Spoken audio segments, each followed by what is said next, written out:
Hey folks, this is Karen Trepte with Gaijinworks Coaching, and welcome to our show. I am so honored today to introduce you to Geraldine Mama Red Knight, and we are having a few tech issues, but hey, I'm known for solving time puzzles, so we're just rolling with it. And there's her beautiful picture, and you'll hear her voice. And that's how we're going to do this one. So, welcome, Mama Red or Geraldine. Which do you prefer to be called first off?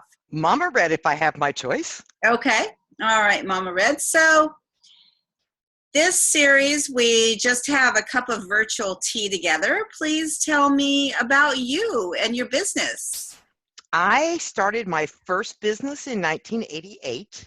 Wow. I had no clue what I was doing. From how to price to how to find clients to anything, I was the epitome of clueless. And I started it because I had a very sick 9-month-old baby who needed to be cared for regularly throughout the day, that kind of thing. And I just was not the type to sit at home and be a stay-at-home mom. So I started out with a desktop publishing business back in the day when desktop publishing was the thing, so that you could have nice looking stuff printed out, etc. And I am about 95% self-taught. I absolutely love research. I absolutely love learning. And so over the course of years, I've become a tech head, or as I jokingly call it, a geekette. And I have had several iterations of my business, in different forms with different services, with different approaches. And I work with people now with what I call the two main beasties that I think most business owners struggle with. And one of them is the content beastie, where you have to feed the social media machine and you have to feed your blog and you need to send out a newsletter. And it just drives you crazy. And then the flip side of that is kind of the tech and the back end. How do you make it so that you can have a profitable, amazing small business without spending your 24/7 at the keyboard? And so I work with a lot of companies to restructure their processes, help them put together documentation so that they could, for example, have a VA that help them do something and would do it like they wanted to. Because the other part of my early business years was as a technical communicator or technical writer of some of the most unsexy, boring content on the face of the planet. And that was things like, type A, press B, here's how you do this, the help files that everybody cusses out and says aren't helpful, that kind of thing. Yeah. So that's a bit of my background. I've been doing what I do since 1973. Wonderful, wonderful, Mama Red. So let's see, why don't we split those apart then? So let's talk about first the technical side. So with your clients, who are your clients? Are they big corporations? Are they little solopreneurs like me? Who are they? Yes. I have had clients ranging inside from a Fortune 500 insurance company to IBM to Intel to one-person businesses that really don't want to grow into big businesses. That's not what they set out to do. On the flip side, they know that they could get more business if they were more efficient or more effective and could get their message out there better. So I have literally run the gamut. And I dearly love working with what I call conscious entrepreneurs, people that really have something they believe in. Whether I do or not is irrelevant. It's you have something that's really important to you and you have a message that you want to get out there. And I dearly love working with companies and individuals like that. That's sweet. That's sweet. So when you say you do technical for them, so since most of our audience today is going to be individual entrepreneurs, maybe they have a team like I do, but a lot of them are just, anyway, having their own business. So what kind of technical things do you do for them? I have built websites for clients. I don't build fancy schmancy e-commerce sites with, 10,000 products, but most of my clients are what I'll call servicepreneurs, people who do coaching like you've talked about, Right. people who maybe are authors, speakers, that kind of stuff, and I will set up their websites. One of my clients was a financial analyst and had financial products that he focused on the market for people who had kids going to college, and yet the way things were going, they were going to end up spending all their retirement money putting their kids through college, and they were going to be working at Walmart in their 70s. And so I worked with him and took him from a website that just barely was usable to one that was all structured so that when people clicked certain buttons, they would be taken to his calendar. If they clicked another button, they would go to the list of his workshops, and they could register right there. And prior to that, he had a contact form, if you will. Most of us know what those are, but his was sent to his email, and then he had to keep a manual list of who was attending, and then he had to make sure that he had enough space, and then he had to write and say, oh, I'm sorry, that one's full. And so he had to do everything manually. So I set him up with a calendaring system that you could say, well, this workshop will only hold 20 people. So as soon as it hit 20 registrants, it just automatically shut it off. It was no longer available. So he could now spend his time talking to people about his one-on-one services. He could automatically send them materials that they needed for the workshop. He could now automatically send them a questionnaire so that they knew what was going to be covered during the workshop. And so I'm a big fan of what I call the legally lazy business owner. I don't want you to have to work so hard to do things that you need to do. And my rule of thumb, whether it's technology, automation, finding a different way, is if you do something the same way 3 times, there's got to be a better way. If you do it once, do it, get it done, get it over with, get it out of your hair. But if you repeat the same steps, if you repeat the same process 3 or more times, we need to find you a better way, because the likelihood is you'll do it 4 times or more. Right. No, I totally agree. I mean, one of my mottos is simplicity, systems, strategy. Yep, absolutely. And I'm totally there with you. Yeah. Yeah. I mean, it makes a huge difference whether you're talking about managing your time or managing your business. And I think that's fantastic that you really, it sounds like you really help people to streamline what they already have going on and then give them a system Yes. they can work with. And so they don't have to, tear their hair out every time and try and reinvent the wheel every time they're doing something over again. Which is so true. And it's the unfortunate part about working with conscious entrepreneurs, and we've talked about the wonderful side. The unfortunate part is that part where you know your thing really well.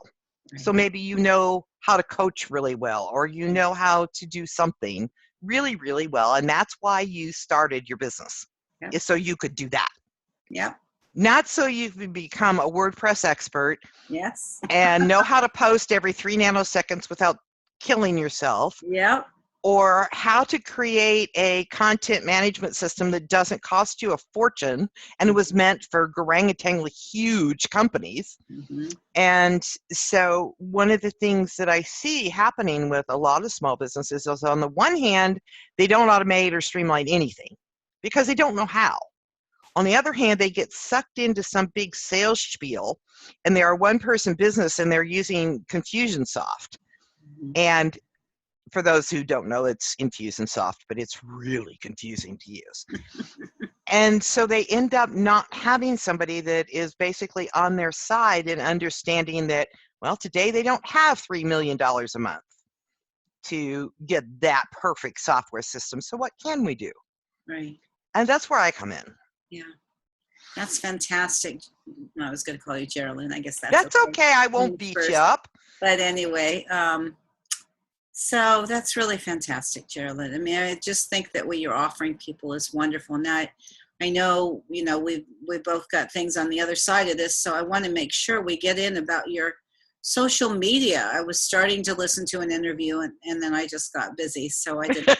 That never happens to me. I can't imagine, Karen.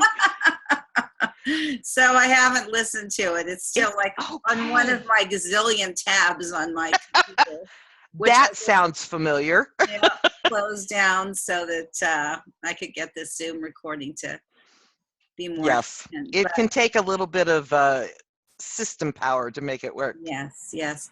So what do you do with that? So I mean, do you write people's blogs for them? Are you a copywriter? No, What do you do? I am, again, that systems person, that how to streamline.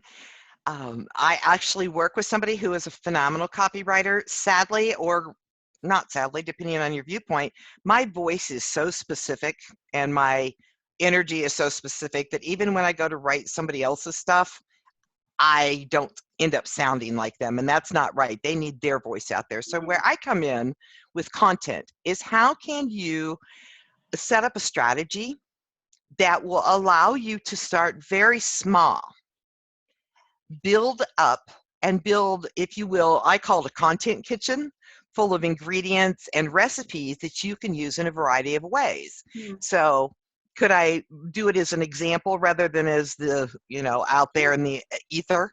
Sure. Okay. So one of the things I teach are what are called social snacks. And they are those small bits of something that you can share. And most of us are so busy, we don't have time to listen to that hour interview or read that 3,000 page blog post. And if you really want to get you in front of a lot of people, start small. And so I was working with a gentleman one time, and he had been told by everybody who he coached with, you have to write a book. You just have to write a book. You have to have a book. And I call it the write a book mantra. And you could tell from his energy, because I'm an empath. And so I could tell that he was just, I thought he was going to cry. He said, well, could I show you my outline? And I said, of course, sweetheart, send me your outline. And I looked at the outline and I just wanted to cry. Bless his heart, I knew he had great things to say, but he was just struggling with this thing called an outline. I said, well, let's throw that out the door for a minute. Do you have tips that you teach people or that you share with people when you coach with them? And he goes, oh, yeah. And I said, well, what if we did this a different way? What if you took a bunch of index cards, and every time you thought of a tip for somebody, no matter how basic you might think it is, you write it on an index card? And he goes, oh, I can do that. I can do that. Okay. And he says, but what do I do with them? And I said, now we can do all sorts of things. So now we can put one tip on a plain background, no fancies, no nothing, in PowerPoint, and save it as an image. And then you can put it on social media. Oh, I know how to use PowerPoint, he says. And I said, so now what if you had 21 of those? And his market happened to be men who were coming in, excuse me, didn't mean to stutter, men who were in recovery. He had lost his family for 9 years when he was dealing with alcoholism and drugs, and he really wanted others not to have to go through what he had gone through. And I said, well, let me ask you this. When you sit down to talk to them, do you repeat the tips that you give? And he said, most of the time. I really do. They're the same basic group. And I said, well, let's gather up 21 of those. Yeah. And let's put them in a little ebook. And let's make that the ebook that you exchange for somebody's email address. And I said, so if you were going to put these together, do you think you could get the tips together while you're standing in line at Starbucks? He said, yeah. And I said, so now you have a book. And it was just this amazing, I just got chills because the silence just said everything. Because for once he wasn't on overwhelm. Right. And he could do those tips. And no matter how unfancy, unsexy they looked, he could do that. And I said, so this isn't the book, in air quotes, but it's a book. And so many people in our generation, because he was close to my age, The only thing that's a book is 300 pages with an index and a table of contents and page numbers and chapters. And it doesn't have to be that way because we have so many options. And plus he had 21 different social media tips that he could post on there. Precisely. And recycle and recycle and recycle. He could put some on Instagram, some on Facebook, some on Twitter. That's brilliant. And the thing that's also really great about that is he had, I would say, 3 to 4 kind of unique audiences, different age groups. Like he wanted to work with teens who were struggling. Well, I said to him, are the tips really different, whether you're 15 or 55? Right. He said, no, not really, a little bit in the wording. And I said, well, so what if you made one small 28-page ebook for each audience, and the only difference was the cover and the intro? He goes, I'm not sure I know what you mean. So let's say the cover was how to stay clean and sober if you're 15 years old and your parents are driving you crazy. And then you have an intro that talks directly to them. And then the 21 tips are the same. And the contact page is the same because they're going to contact you, right? And he goes, yeah. And I said, so what if you did one for mid-20s, the millennials? That was the same kind of thing, different intro, different cover and title. That's it. And so we outlined 4 of them. Wow. And all from that same 21 tips. Now, I grant you that the intros were different, but come on. If you really have that target of an audience, you can write that intro, right? Only need 3 paragraphs. That's right. So then, what if he wanted to do an online class? Could he not take each of those 21 and make a mini lesson out of it? Or a blog post that even if you grouped them, you would have, let's say, I did this for a client the other day. We did the same kind of core concept. Yep. We said, what if you did 3 ways to? So his blog title was going to take 3 of those tips and do it as an overview. So on Monday, he published the overview, or the teaser, if you will. On Tuesday, he did a whole blog post on tip 1.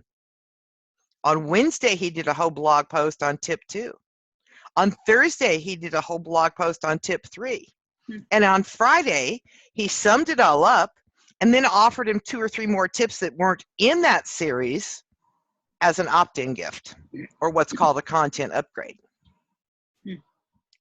Now, the tips I can help write, I have people that do this with quotes. I have several quote books that I have that are visual, that are like in the words of Maya Angelou, and it's the quotes.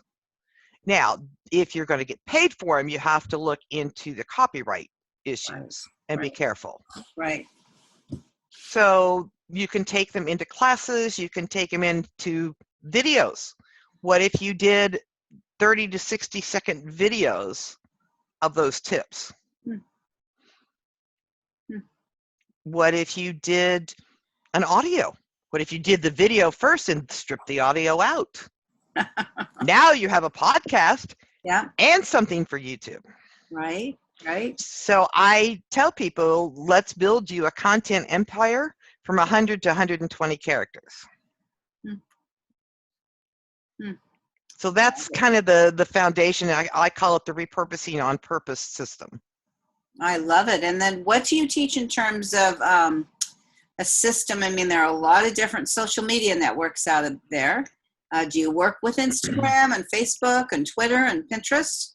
I have. The only one I haven't worked with yet is Instagram, and that's primarily because I work at a desktop machine all the time, and it is geared towards the phone.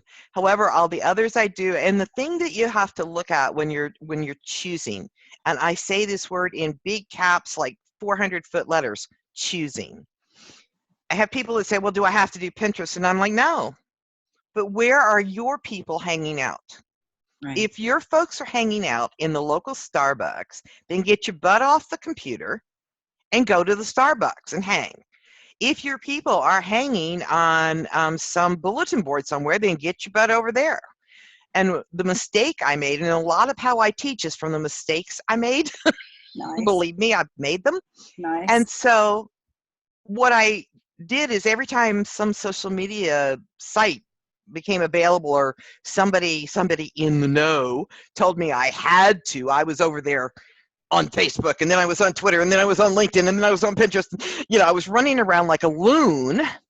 And that's part of how I developed the system of tips and quotes and stuff that I teach. Mm-hmm. But I also learned that it does you absolutely no good to be on any site unless first you're going to be consistent. Second, you've gotten flippin' clear on your who. Who do you want to spend your time with? And then where does that who hang out? Mm-hmm. And pick one site, max three, and put everything you have into them.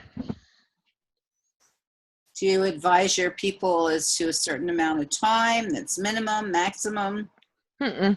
I think that really depends on how you want to approach it. When I first started, Twitter was actually my first platform, if you will. And I had, I still laugh because talk about green around the gills. I read somewhere that under no circumstances were you ever to schedule your posts.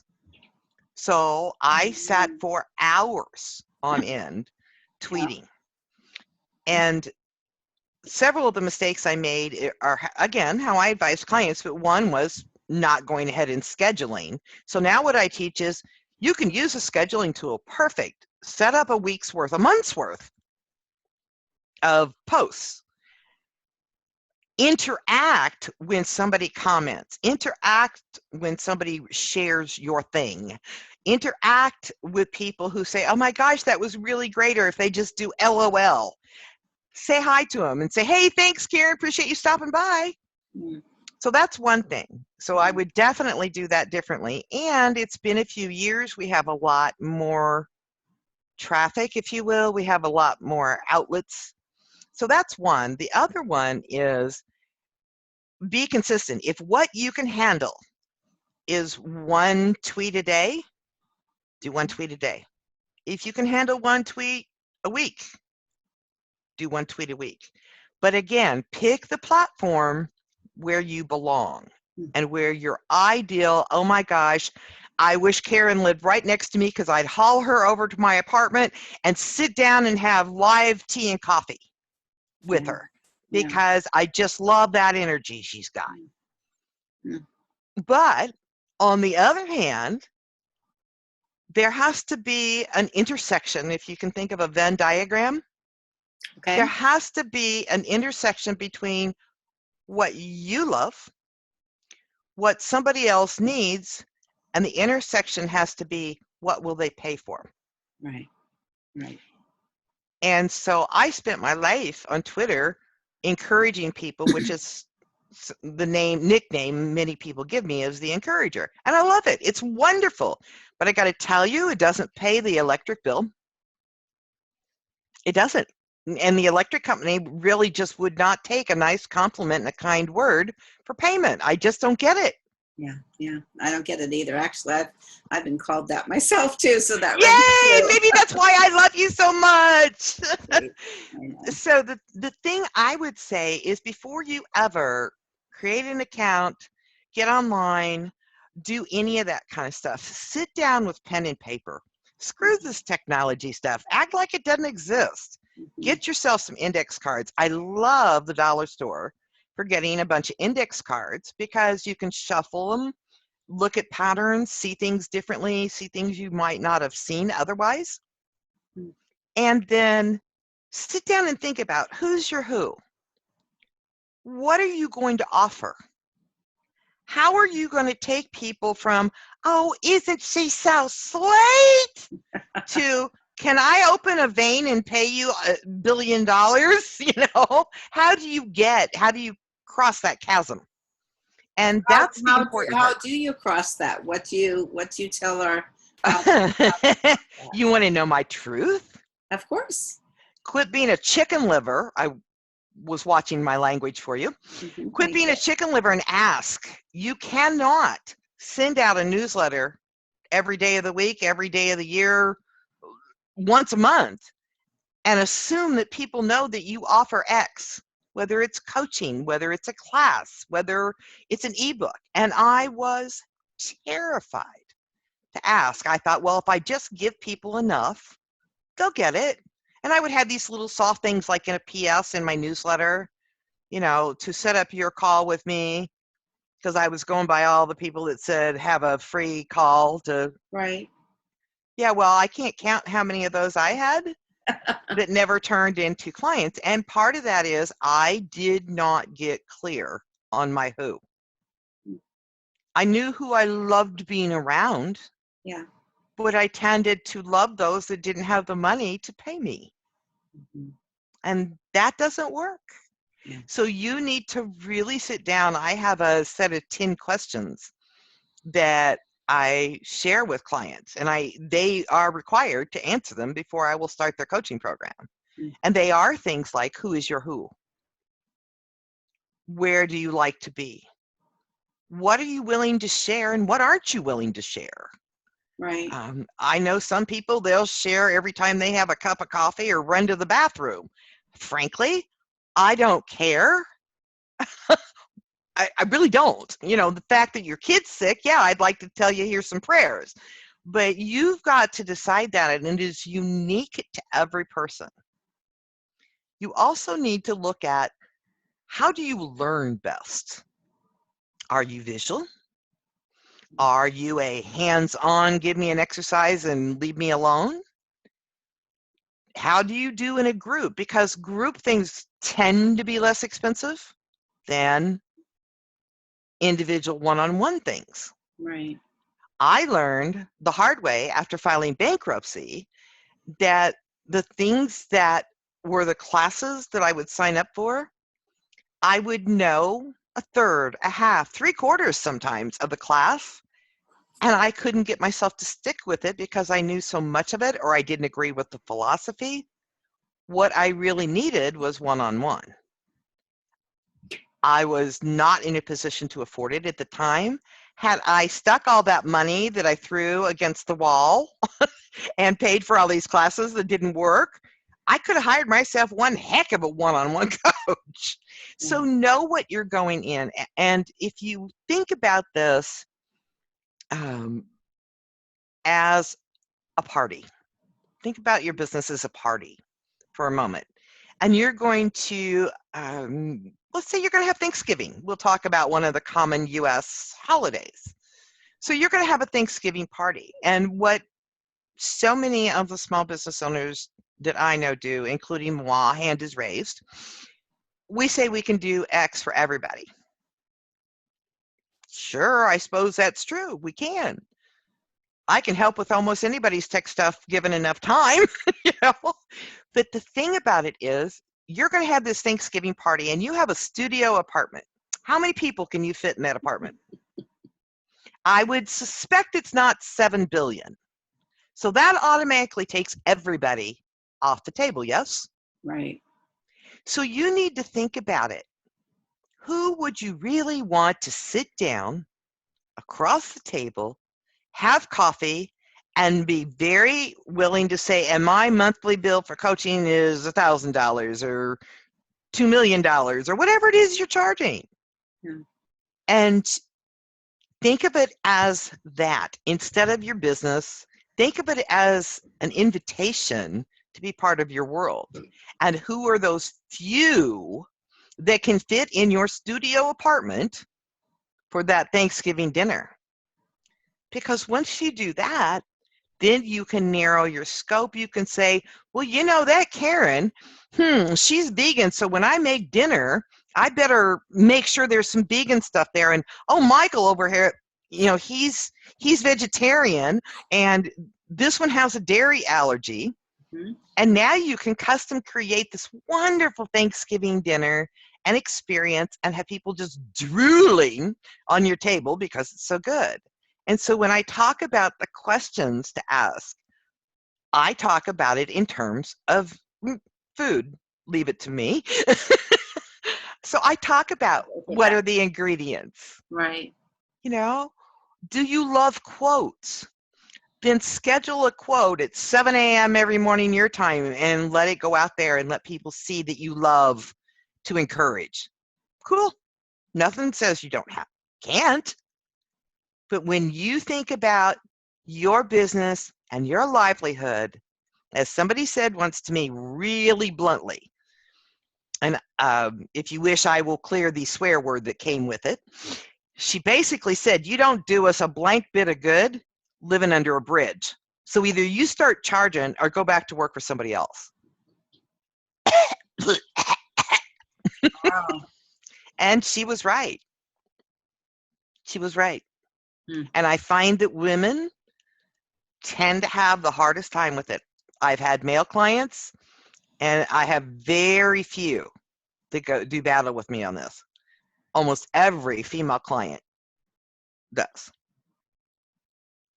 Yeah, there's another woman that I've interviewed. Her name is Denise Duffield Thomas. I don't know if you've heard of her, but anyway, she does just a hilarious. Well, she's a millionaire coach. She teaches about money and so forth, money blocks, but money mindset. But she does this hilarious video on how a man sells versus how a woman sells. Oh, And wow. talks about, well, the man's got this thing and, he sells this thing. But a woman, I mean, I'm really not doing it full justice. It's okay.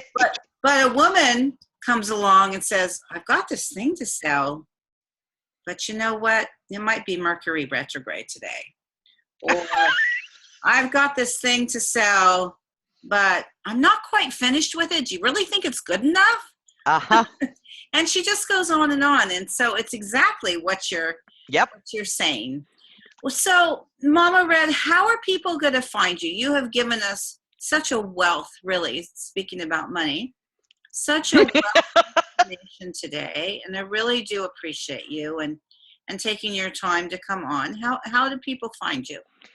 If you want to write me via email, I would love to hear from you. Just do me a favor and say, yeah, I was listening to Karen's show, so I know how to listen into you. And that's it, Mama Red, MAMARED, at Mama Red Knight, KNIGHT, the white knight kind of night.com. And that's my direct email. I answer it. It's not somebody else, so you can share with me what you want to share, and it's not going anywhere. If you'd like to join me on Facebook, you can come to my Facebook page, which is facebook.com/tamethebeasties.com, which is also my website, tamethebeasties.com, which just happened in January. Congratulations. Thank you. For those of you who'd like to tackle this social snacks thing, if you sign in at the beginning of my homepage, I actually take you through a 7-day process of working with quotes and getting them out there and getting a month's done in less than 4 hours for that week. Beautiful. And you are welcome to take it. It's my gift, my thank you. I'd love for you to do it. And if you want somebody who can design and work with you on a specific system that works to your unique needs, it would be my joy and my honor. Awesome. So thank you so much for coming on our interview series, Geraldine Mama Red Knight. And so folks, this is Karen Trepte at Gaijinworks Coaching, your productivity coach. And look forward to seeing you next time. Talk to you then. Thank you.